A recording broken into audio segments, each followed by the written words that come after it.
नमस्कार, मैं हूं आसमा खान और आप देख रहे हैं 24 प्राइम न्यूज। हर खबर पर खास नजर। अब वक्त हुआ है प्राइम फटाफट का।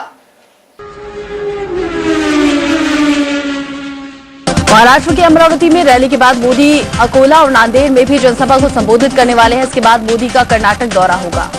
महाराष्ट्र में 3 रैलियां करने के बाद नरेंद्र मोदी दक्षिण भारत का रुख करेंगे। उन्हें कर्नाटक में 2 जनसभाओं को संबोधित करना है। पहली जनसभा बीजापुर में है, जबकि दूसरी रैली बेलगाम में होगी।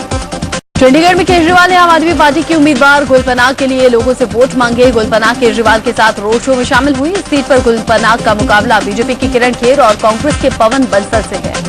करोलबाग के अजमल खां पार्क में सोनिया की रैली के लिए तैयारियां पूरी हो चुकी है। रैली स्थल पर करीब 12,000 कुर्सियां लगाई गई हैं। साथ ही सुरक्षा के कड़े इंतजाम किए गए हैं और कई मेटल डिटेक्टर और सीसीटीवी कैमरे भी लगाए गए हैं।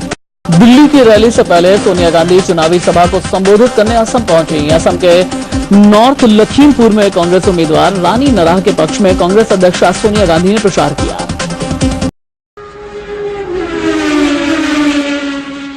राहुल की मौजूदगी में इमरान मसूद की पत्नी ने मंच से लोगों को संबोधित करते हुए कहा कि उनके पति को विरोधियों ने साजिश करके फंसाया है। उन्होंने मंच से रोते हुए पति की गिरफ्तारी के लिए विरोधियों पर हमला बोला। मोदी के धमकाने वाले इमरान मसूद के बचाव में उतरे राहुल ने कहा कि बयान 6 महीने पुराना है। सहारनपुर में प्रचार किया कि वहीं गिरफ्तारी के बाद भी अब मसूद के तेवर बरकरार दिख रहे हैं और उन्होंने कहा कि मोदी के खिलाफ वो 100 बार जेल जाने के लिए तैयार है। साथ ही राहुल गांधी ने इशारों में कांग्रेस नेताओं को हिदायत दी है कि हमें सभी से प्यार से पेश आना चाहिए, चाहे वो दोस्त हो या दुश्मन। राहुल भले ही इमरान मसूद का बचाव कर रहे हो, लेकिन कांग्रेस सांसद संदीप दीक्षित ने मसूद को पार्टी से निकालने की मांग कर डाली है। संदीप दीक्षित ने एक अखबार से बातचीत के दौरान कहा कि नफरत फैलाने वाले लोगों को चुनाव लड़ने की इजाजत नहीं मिलनी चाहिए। इससे पहले कांग्रेस उम्मीदवार इमरान मसूद को पुलिस ने कोर्ट में पेश किया। अदालत ने मसूद को 14 दिनों के लिए न्यायिक हिरासत में भेज दिया। पुलिस ने गिरफ्तारी के बाद मसूद को देवबंद की ACGM कोर्ट में पेश किया था। इमरान मसूद की कोर्ट में पेशी के दौरान उनके समर्थकों ने हंगामा भी किया। पेशी के बाद जेल ले जाते वक्त मसूद ने कहा कि वो मोदी से कभी माफी नहीं मांगेंगे। उन्होंने कहा कि मोदी विरोध के चलते एक बार नहीं, वो 100 बार जेल जाने के लिए तैयार है। इमरान मसूद को लेकर बीजेपी के तल्ख तेवर बरकरार है। मुख्तार अब्बास नकवी की अगुवाई में बीजेपी का एक प्रतिनिधिमंडल मुख्य चुनाव आयुक्त से मिला और मसूद की उम्मीदवारी रद्द करने की मांग की। टीडीपी ने बीजेपी को तेलंगाना की 35 विधानसभा और 8 लोकसभा सीट देने का प्रस्ताव दिया था, लेकिन बात नहीं बनी और अब बीजेपी तेलंगाना क्षेत्र की सभी 17 लोकसभा सीटों और 119 विधानसभा सीटों पर उम्मीदवार खड़े करेगी। बीजेपी ने बागी जसवंत सिंह की छुट्टी कर दी है। दरअसल जसवंत सिंह बाड़मेर चुनाव लड़ना चाहते थे। बीजेपी ने जसवंत को किनारा करते हुए कांग्रेस छोड़ बीजेपी में शामिल हुए कर्नल सोनाराम को टिकट दे दिया। इससे गुस्साए जसवंत बगावत करके निर्दलीय ही चुनाव मैदान में उतर गए। आम आदमी पार्टी के प्रवक्ता आशुतोष ने बीजेपी पर निशाना साधा है। आशुतोष ने ट्विटर पर लिखा है कि पहले मुतालिक और अब साबिर अली, ये दिखा रहा है कि बीजेपी कितनी बेचैन है। ये सत्ता में आने की बेचैनी है।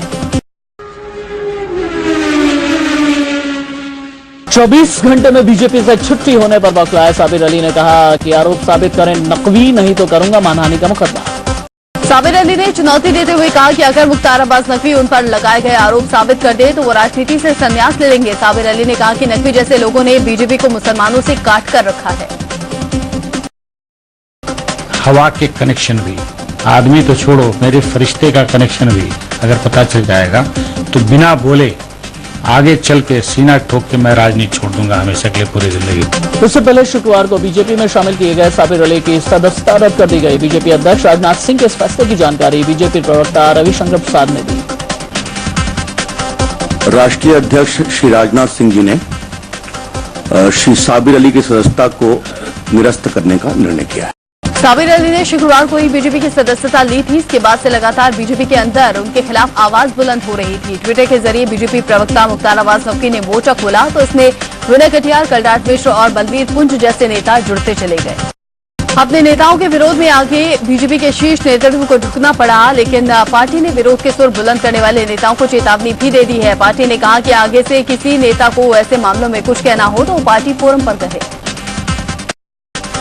पार्टी के कोई कार्यकर्ता या पदाधिकारी उनको पार्टी के फैसलों के बारे में कुछ भी कहना है, उसे पार्टी के अंदर के फोरम पर ही कहा जाए।